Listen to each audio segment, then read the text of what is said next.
안녕하세요.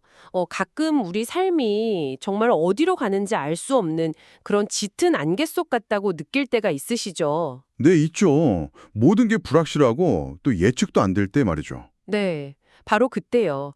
그런데 오늘 저희가 함께 살펴볼 자료들이 바로 그 불확실성 속에서 우리가 붙잡을 수 있는 아주 강력한 개념 하나를 이야기하고 있습니다. 아, 바로 예비하심이라는 주제군요. 맞습니다. 하나님의 예비하심. 그렇죠. 마치 거대한 직소 퍼즐 같은데 우리는 고작 한두 조각만 들고 전체 그림을 상상해야 하는 그런 기분일 때가 많잖아요. 아, 비유가 정말 딱 맞네요. 오늘 우리가 살펴볼 네 개의 성경 본문이 바로 그 퍼즐의 네 귀퉁이, 아주 중요한 조각들이라고 할 수 있습니다. 네. 각각 따로 보면 이게 뭔가 싶지만 함께 놓고 보면 예비하심이라는 큰 그림의 윤곽이 보이기 시작하죠. 네, 바로 그 점이 오늘 저희가 깊이 파고들어 볼 부분입니다. 구약의 역대하랑 말라기, 그리고 신약의 요한계시록과 요한복음. 시대도 다르고 장르도 완전히 다르죠. 네, 이 서로 다른 텍스트를 통해서 이 하나의 주제가 얼마나 입체적으로 펼쳐지는지 한번 탐구해 보려고 합니다. 자, 그럼 첫 번째 퍼즐 조각부터 한번 맞춰볼까요? 좋습니다. 과거의 질서에서부터 시작해보죠. 첫 번째 자료는 역대하 35장입니다. 유다 왕 요시야 이야기인데요. 백성들에게 유월절을 지키라고 명령을 하죠. 네, 그렇죠. 근데 사실 이 시점이 이스라엘이 영적으로 굉장히 혼란스러웠던 때잖아요. 성전에서는 우상이 나오고 율법책은 먼지 속에 잊혀 있었고요. 맞아요. 총체적 난국이었죠. 이런 상황에서 낡은 율법책에 기록된 대로 유월절을 지키라는 명령이 글쎄요, 이게 최선이었을까 좀 답답하게 느껴질 수도 있거든요. 이게 왜 중요한 예비하심의 단서가 되는 걸까요? 아주 예리한 지적이십니다. 바로 그 혼란이라는 배경이 핵심이에요. 아, 혼란이요? 네. 모든 기준이 무너지고 뭐가 옳고 그른지 알 수 없는 시대에 요시야 왕이 개인의 어떤 뜨거운 열정이나 새로운 개혁안이 아니라 기록된 말씀이라는 객관적인 기준을 다시 세우려 한 겁니다. 아하. 여기서 말하는 하나님의 명령, 율례, 법도는 단순히 백성을 올가매는 규칙이 아니었어요. 그건 공동체가 무너지지 않도록 지탱해주는 미리 예비된 사회적인 뼈대이자 설계도였던 셈이죠. 아, 그게 참 아이러니하네요. 보통 우리는 규칙이 없어야 자유롭다고 생각하는데 오히려 명확한 규칙 안에서 진짜 안정과 자유를 누릴 수 있다는 거니까요. 그렇죠. 고속도로에 차선이 없으면 다들 불안해서 제대로 달릴 수가 없잖아요. 맞아요, 맞아요. 거북이 운전하게 되죠. 족속의 서열대로, 모세의 책에 기록된 대로라는 그 명확한 가이드라인이 있었기 때문에 비로소 공동체 전체가 혼란 없이 하나님께 나아갈 수 있는 질서가 회복된 거군요. 정확합니다. 그 기록된 대로라는 원칙은 개인의 감정이나 해석에 따라 흔들리지 않는 기준을 제공하거든요. 네. 12절을 보면 재물을 모든 백성에게 나누어 주게 하죠. 이건 제사장이나 왕 같은 특정 계층이 아니라 모든 백성이 예외 없이 이 질서 안으로 들어와서 관계를 회복할 기회를 얻었다는 뜻입니다. 아, 모두에게요? 네.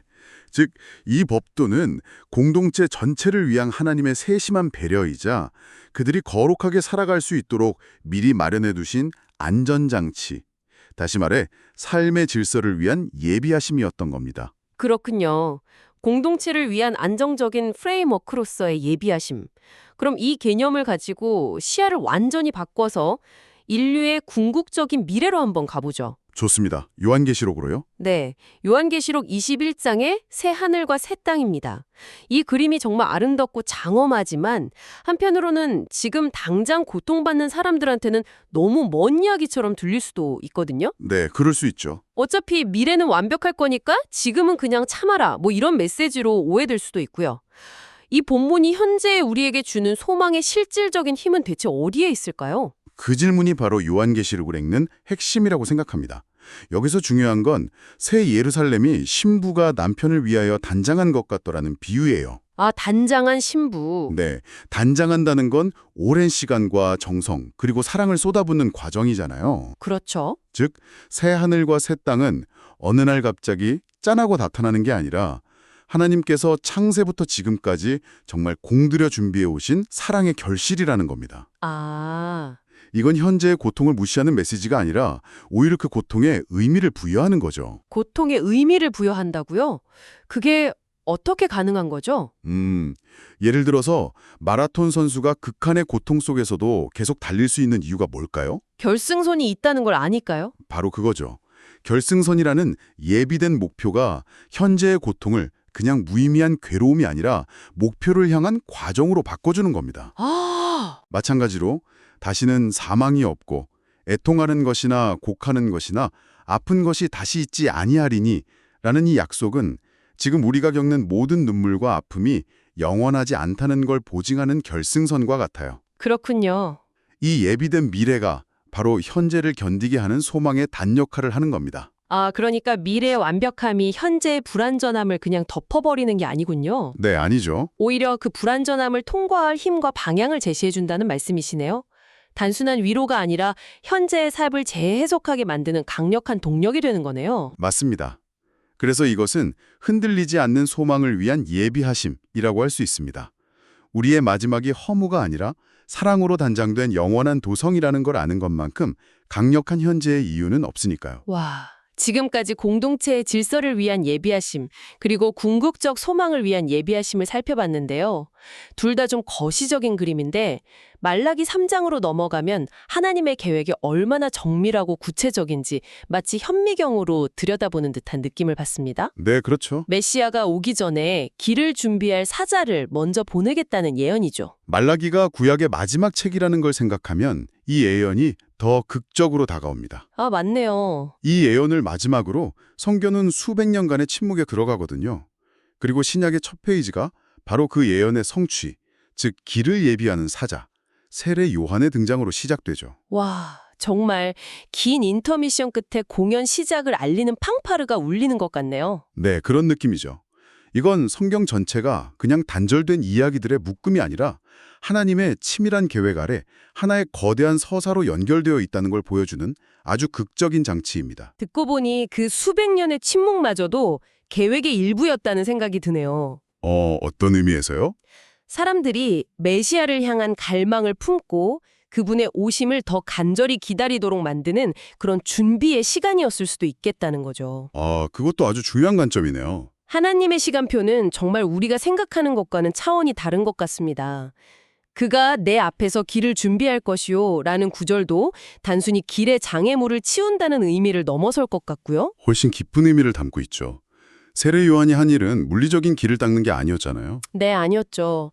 그는 사람들에게 회개를 외침으로써 그들의 굳어진 마음을 갈아엎고 교만함을 낮추는, 즉 메시아를 맞이할 수 있는 마음의 길을 준비했습니다. 마음의 길이요? 네. 가장 중요한 주연 배우가 등장하기 전에 관객들의 마음을 먼저 준비시키는 사전 공연과도 같았죠. 이것이 보여주는 바는 하나님의 구원 계획이 즉흥적인 사건이 아니라 가장 중요한 순간을 위해 모든 주변 여건과 사람들의 마음 상태까지 세밀하게 조율하고 준비하시는 거대한 프로젝트라는 점입니다. 결국 하나님의 예비하심은 우리 눈에 보이지 않는 영역, 사람의 마음까지도 아우르는군요. 정말 놀랍습니다. 자, 그럼 이제 이 모든 준비의 정점이라고 할 수 있는 마지막 장면으로 가보겠습니다. 네, 요한복음 20장이죠. 부활하신 예수님께서 제자들과 만나는 장면입니다. 이 장면의 배경을 꼭 생각해야 합니다. 제자들은 스승을 잃고 자신들도 잡혀 죽을지 모른다는 극도의 두려움 속에서 문을 걸어 잠그고 숨어 있었어요. 네, 모든 희망이 끝났다고 생각했겠죠. 그렇죠. 바로 그 완전한 어둠 속으로 부활하신 예수님이 찾아오십니다. 그리고 그들에게 새로운 차원의 예비하심을 선물하시죠. 따로 숨을 내쉬며 이르시되 성령을 받으라고 하시는 22절 말씀이죠. 여기서 숨을 내쉰다는 행동이 왜 그렇게 중요한가요? 이건 창세기 2장에서 하나님께서 흙으로 사람을 지으시고 생기를 그 코에 불어넣으시니 사람이 생명이 된 장면을 그대로 떠오르게 하는 의도된 행동입니다. 아, 창조 장면이요? 네. 즉 예수님의 이 행동은 단순한 격려가 아니라 재창조의 행위입니다. 십자가의 죽음으로 끝났다고 생각했던 제자들에게 죽음을 이긴 새로운 생명, 영적인 생명을 직접 불어넣어 주시는 거죠. 와, 이전까지의 예비하심이 외부적인 조건들, 율법이나 약속, 길을 닦는 사자였다면 이건 하나님의 생명 자체를 우리 안에 직접 심으시는 가장 내밀하고 개인적인 예비하심입니다. 그렇군요. 이전의 준비들이 무대를 만들고 길을 닦는 것이었다면 성령을 주시는 건 이제 그 무대 위에서 살아갈 수 있는 생명과 능력 그 자체를 주시는 거군요. 바로 그것입니다. 두려움에 떨던 제자들이 훗날 세상을 변화시키는 담대한 사도로 살아갈 수 있었던 힘의 원천이 바로 이 예비된 선물이었네요. 네, 그리고 요한은 31절에서 이 모든 기록의 목적을 명확하게 밝힙니다.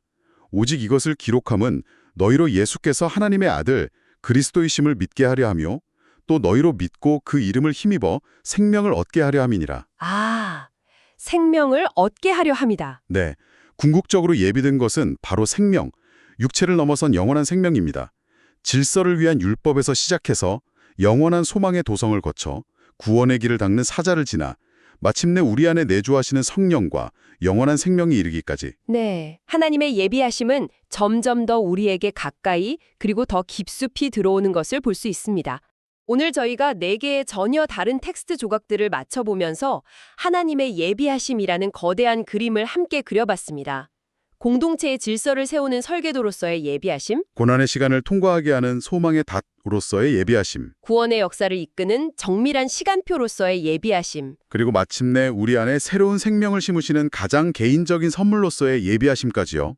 이 모든 조각들이 맞춰지니까 하나의 분명한 메시지가 떠오르는 것 같습니다. 네, 우리의 삶은 결코 우연과 혼돈의 파편이 아니라 우리가 상상할 수 없는 지혜와 사랑으로 짜인 하나의 거대한 이야기 속에 있다는 것이죠. 네, 맞습니다. 당신의 삶이 결코 우연의 연속이 아니라 보이지 않는 손길에 의해 사랑과 지혜로 세심하게 준비되고 있다는 강력한 신뢰를 갖게 되네요. 마지막으로 이런 질문을 하나 던져보고 싶습니다. 네, 어떤 질문인가요? 만약 지금 당신의 삶에서 가장 예측 불가능하고 가장 의미 없어 보이고 가장 고통스러운 그 부분이 실은 당신이 아직 발견하지 못한 하나님의 또 다른 예비하심을 위한 공사 현장이라면 어떨까요? 그 혼돈과 아픔의 현장에서 하나님은 과연 당신의 미래를 위해 무엇을 준비하고 계실지 오늘 한번 조용히 생각해 보시는 건 어떨까 합니다. 결국 오늘 나눈 이야기들은 지금 당신의 삶이 어디로 향하는지 보이지 않더라도 그 안개 너머에 이미 길이 놓이고 있다는 깊은 신뢰를 주는 것 같습니다. 그 보이지 않는 길을 신뢰하며 나아가는 당신의 모든 걸음을 응원합니다.